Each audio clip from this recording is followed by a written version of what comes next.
So you're approaching your GCSEs at school and you're wondering what comes next. It's an exciting time, but you may also be feeling anxious, a little bit stressed and possibly confused. If you're considering Suffolk 1 as your next step, then your first major choice is going to be between A-level subjects or a vocational set of subjects. A-levels are traditionally the familiar and recognized route to go to university. However, BTEC have a very viable alternative. The extended diploma at level 3 is regarded as equivalent to 3 STEM A-levels. This has the advantage of being able to allow progression to 3 distinct routes. At Suffolk 1, we've been delivering this engineering program for almost 10 years now. About a third of our students graduate and move on to full-time higher education, so that could be a university degree or perhaps a higher education college. About a third also choose to go straight into full-time work because depending on whether you graduate with a level 3 extended diploma in engineering or level 2 extended certificate in engineering, it is regarded as a qualification, which means you can enter work as, for example, a technician or a junior engineer. The last third tend to favor apprenticeships, so that's kind of an earn while you learn program. If you're level 2, you generally progress to a level 3 advanced apprenticeship, or if you are level 3, you generally advance to a higher apprenticeship. So why choose engineering? Well, some students choose engineering for a very simple reason. Amongst all the qualifications, engineering always tends to be amongst the highest paid, so sometimes it is all about the money. Others have done their research and they realize that there are major job shortages around engineering. The president of the Institute of Engineering and Technology, the IET, Professor Danielle George, recently did a short presentation showing a few of these opportunities. Engineering and technology have been improving our world and shaping our future for centuries. From the music you listen to and the phone in your hand, to the clean water you drink and the innovations that are helping to restore our oceans. Engineering and technology are at the heart of everything. Engineers bring ideas to life, turn dreams into reality, and make solutions to big challenges possible.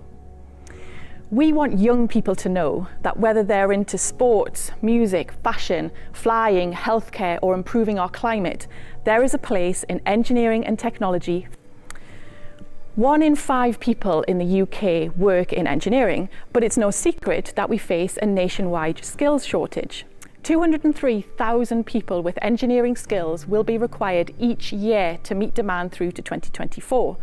But it's estimated that there'll be an annual shortfall of 59,000 engineers and technicians to fill these roles. And that's just the stats for the UK. The future is even brighter for girls and women in engineering, where there sadly is a major shortage, especially here in the UK compared to most of the world.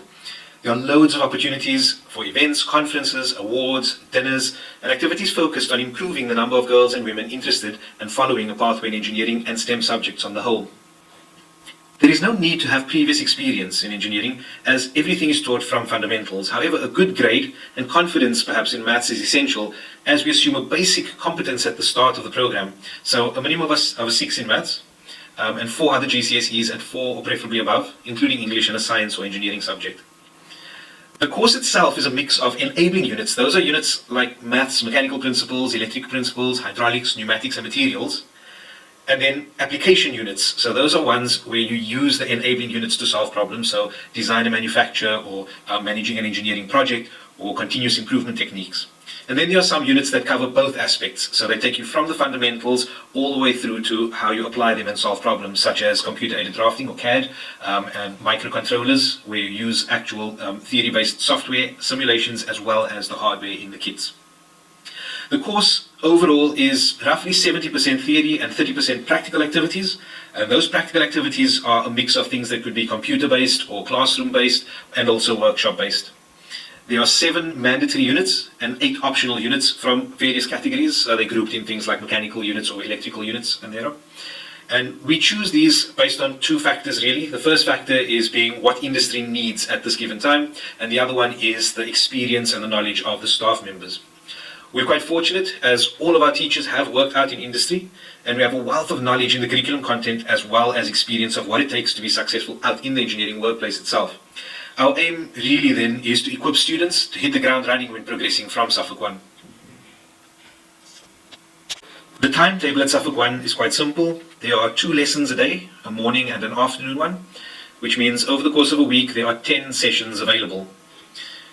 Of the 10, 6 will be for your engineering subjects, 1 will be for a tutorial-based subject depending on which year you are in, and your lunchtime is quite a long one, it's an hour and a quarter currently, and within your program and your curriculum, you will also have the time to do both independent study sessions, so where you can do your assignment work or homework if you like. Some students choose to also have a part-time job. You can use those sessions for them. Every lesson, if you require computers or laptops, they will be provided for those sessions. And if you are struggling with any subjects, we also run a variety of support sessions that can be timetabled in. Regarding assessment, there is a mix of assessments. Some are internally assessed and some are externally assessed. Of the externally assessed ones, one is what you regard as a traditional exam, so a 2-hour paper where you sit down and you answer questions. The other 2 are more based around a portfolio that you do over the length of a week. And the internal assessments can also be made up of written work or practical observations, portfolios or presentations. At the college, we have quite a few service areas, so whether you need assistance with finance or transport, any student matters, careers guidance, there's a dedicated UCAS system, any progression issues, and even work experience, they're all dedicated areas to assist you in those regards. There are also a variety of other groups and clubs. These range from debating societies, strategy games, different types of sports like football, basketball, there's chess. Of course, these vary from year to year depending on student interest and student numbers. There's also a gym available for student and staff use.